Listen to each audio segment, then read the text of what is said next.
तो स्टूडेंट्स, आज हमने सीखेंगे मेंसुरेशन का पार्ट। इसके पहले आपने प्रॉफिट लॉस का पार्ट देख लिया।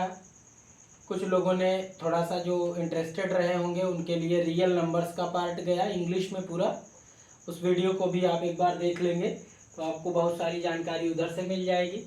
उसके बाद आपने उसके पहले देखा है लाभ हानि की बातें और परसेंटेज, मिश्रण और सामान्य सरलीकरण की चीज़ें। अब आज हम ना मेंसुरेशन देखते हैं। मेंसुरेशन ये थोड़ा सेकंड पार्ट है मैथ का और एसएससी के लोगों के लिए ज़्यादा इम्पोर्टेंट पार्ट होता है। ये बढ़िया पार्ट है, इसको आप पढ़ेंगे, इंटरेस्टिंग है। हाँ, लेकिन इसे जानने से पहले आज हम आपको सिर्फ डेफिनीशन सेक्शन और उनके लिए क्या फार्मूले होते हैं उन्हें हम आपको बताएंगे। इस वीडियो को फॉलो करेंगे तो आपको दूसरे नेक्स्ट वीडियोस इनसे रिलेटेड आपको इजीली मिल जाएंगे। तो फर्स्ट ऑफ ऑल आज हम देखते हैं जो वो है मेंसुरेशन। मेंसुरेशन में एक्चुअल में होता क्या है, हमने पढ़ना होता है एरिया एंड पेरीमीटर। मींस हमें जो पढ़ना होता है वो है एरिया एंड पेरीमीटर। और इसमें आगे हम जब पढ़ेंगे तो वो वॉल्यूम के लिए भी पढ़ेंगे, बट आज हम यही देख रहे हैं। मींस हमने पढ़ना है क्षेत्रफल और परिमाप। तो लिखने में तो मैंने क्षेत्रफल पहले लिखा है, बट परिमाप से शुरुआत करेंगे, इसे हम समझेंगे कैसे होगा ये। देखो भाई, जैसा कि आप ये बोर्ड देख पा रहे हो और ये बोर्ड में ये जो है लगी हुई है बीट्स। तो हम जो लिख रहे हैं ये बीट के अंदर लिख रहे हैं और ये जो बीट्स लगी हुई हैं ये इसको कवर कर रही है ना भाई। ये बीट्स इसको कवर कर रही हैं। तो कवर कर रही हैं तो इन बीट्स की कोई लंबाई होगी। तो ये कितनी लंबी है, ये कितनी लंबी है, ये कितनी है और ये कितनी है। इजीली हमें देखने पर इनकी लंबाइयाँ कुछ ना कुछ तो समझ में आ रही होंगी और ये नाप कर मिली होंगी। तो अगर हमने ये पूछा जाए कि इस पूरे में कितनी बड़ी बीट लगी है तो हम क्या करेंगे, इस लंबाई को उस लंबाई को ऐसे सबको ऐड करेंगे। क्या हम इसे ऐड करेंगे? क्या, बिल्कुल नहीं। हमने सिर्फ ये ऐड करेंगे और इनको जब हम ऐड करेंगे तो ये इसकी बाउंड्री है। ठीक, ये अंग्रेजी में है पेरीमीटर। पेरी मीन्स होता है चारों ओर, हिंदी में बोलेंगे तो चारों ओर बोलते हैं इसको। तो चारों ओर, और हिंदी में इसको परी बोले, परी मतलब चारों ओर, और माप मतलब क्या होता है, मेजरमेंट। तो means measurement all around, means चारों तरफ की माप कर ली जाए तो वो क्या बन जाता है भाई, पेरीमीटर। अब इसी पेरीमीटर में ढेर सारे हमारे पास आकृतियां होती हैं। जैसे एक आकृति हमारे पास है त्रिभुज। ये एक ज्यामितीय आकृति है, ज्योमेट्रिकल जो है फिगर है ट्रायंगल। तो इस ट्रायंगल के लिए हम अगर देखें तो ट्रायंगल भी हमारे पास 3 टाइप्स के मिलते हैं भैया। लेकिन कितने भी टाइप्स के मिले, हमने सिर्फ पेरीमीटर की अगर बात करें, मीन्स इसके परिमाप की, तो अगर हम इनकी साइड्स को कोई नेम दे दें तो इसको पढ़ते हैं AB, BC, CA। You know all, आप सभी लोग जानते हैं कि ट्रायंगल में 3 साइड्स होती हैं और सभी एक दूसरे से एडजेसेंट होते हैं, मतलब एक दूसरे में लगी हुई होती हैं, तभी ट्रायंगल पॉसिबल है। ऐसे 3 साइड्स नहीं बनाना है और ये एक दूसरे से इस तरीके से कनेक्टेड होती हैं कि फिगर हमारा क्लोज होता है। तो क्लोज फिगर, कभी कभी आप बोलो कि एडजेसेंट, तो ये भी है, तो ये क्लोज फिगर नहीं है। क्लोज फिगर 3 साइड से बन जाएगा तो वो आपका ट्रायंगल बन जाएगा। अब ये ट्रायंगल बन गया, इसका हम पेरीमीटर निकालें तो किसी भी फिगर के लिए अभी हमने आपसे बताया परिमाप निकालना है। तो पेरीमीटर ऑफ ट्रायंगल अर्थात त्रिभुज का परिमाप, अगर हम त्रिभुज का परिमाप निकालें तो इसका मतलब हो गया तीनों भुजाओं का योगफल। ठीक, तो तीनों भुजाएं, अगर मैं इसको A बोलूं, इसको B बोलूं, इसको C बोलूं, तो इसका मतलब A + B + C।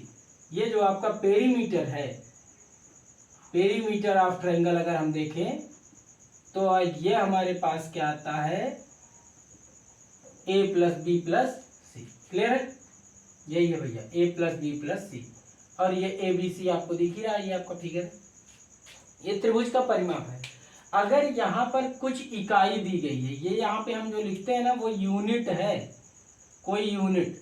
यूनिट का मतलब कुछ इकाई, मीटर, सेंटीमीटर, किलोमीटर, कुछ भी जो आपको दिया होगा वो स्क्वायर नहीं होगा, वो सिर्फ ऐसे ही आ जाएगा। जैसे इसको हमने कहा 3 सेंटीमीटर, 30 सेंटीमीटर, ये मान लो 15, ये 30, ये 15, तो बस जो ऐड होगा वो 30 15 30 15 अप्रोक्सीमेटली कितना हो गया भाई, 90 हो गया। इतना ही आपका सेंटीमीटर आएगा। तो ये हो गया त्रिभुज, इसके लिए हमने परिमाप देख लिया। अब देखो ट्रायंगल कैसा भी होगा, टेढ़ा मेढ़ा जैसा भी हो, त्रिभुज में कई प्रकार के त्रिभुज होते हैं, उसकी बात अभी हम आगे करेंगे क्षेत्रफल निकालते समय, क्योंकि क्षेत्रफल में सब कुछ वेरी करता है, सब अलग हो जाता है। कोई त्रिभुज छोटा है, कोई बड़ा है, कोई तिरछा है, तो उनके द्वारा जो एरिया कवर होता है वो अलग हो जाता है। अब दूसरी बात करते हैं, तो ये आता है चतुर्भुज।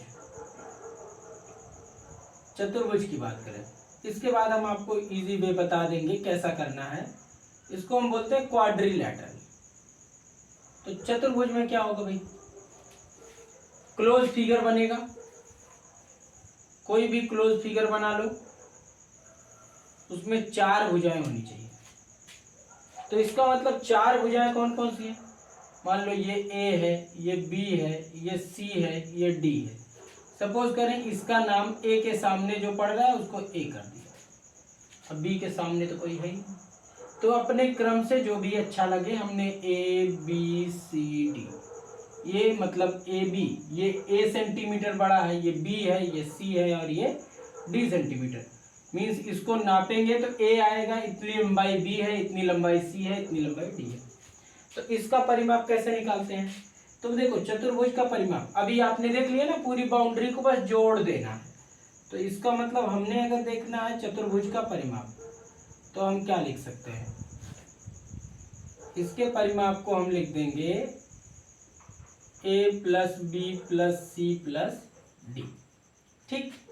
और इसको हम चाहे अंग्रेजी में कहें तो ये हो जाएगा perimeter of quadrilateral, perimeter of quadrilateral. तो ये भी हो जाएगा a plus B plus C plus D. ये सब यूनिट है भैया, यूनिट मतलब कोई भी मीटर सेंटीमीटर कुछ भी आपका आएगा।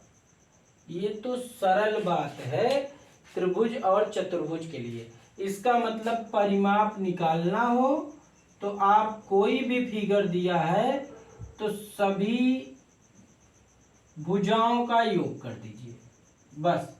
अब भुजाएं क्या हैं, भुजाएं वही हैं जो आपका बाउंड्री बना रही हैं। ये भुजा है, ये भुजा है, ये भुजा है और ये भुजा, इन्हीं को भुजा कहते हैं। ऐसे ऐसे ये भुजा है, ऐसे जोड़ लीजिए, ये भुजा हो गई, ऐसे जोड़िए भुजा हो गई।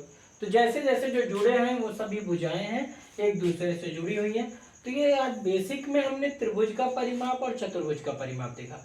बट क्या त्रिभुज का परिमाप यही हमेशा रहेगा, तो कुछ और सरल बातें हैं, जैसे त्रिभुज और सरल हो जाए ये तो मान लीजिए अलग अलग लंबाइयां पता हैं, सबकी लंबाइयां मान लो बराबर हो गई त्रिभुज में, तो परिमाप क्या हो जाएगा। ऐसे ही चतुर्भुज में बराबर हो गई तो परिमाप क्या हो जाएगा। तो सबके लिए परिमाप तो फिलहाल यही है, यदि त्रिभुज की तीनों भुजाएं बराबर हो जाए, त्रिभुज की तीनों भुजाएं बराबर हो, तीनों भुजाएं बराबर हो जाए,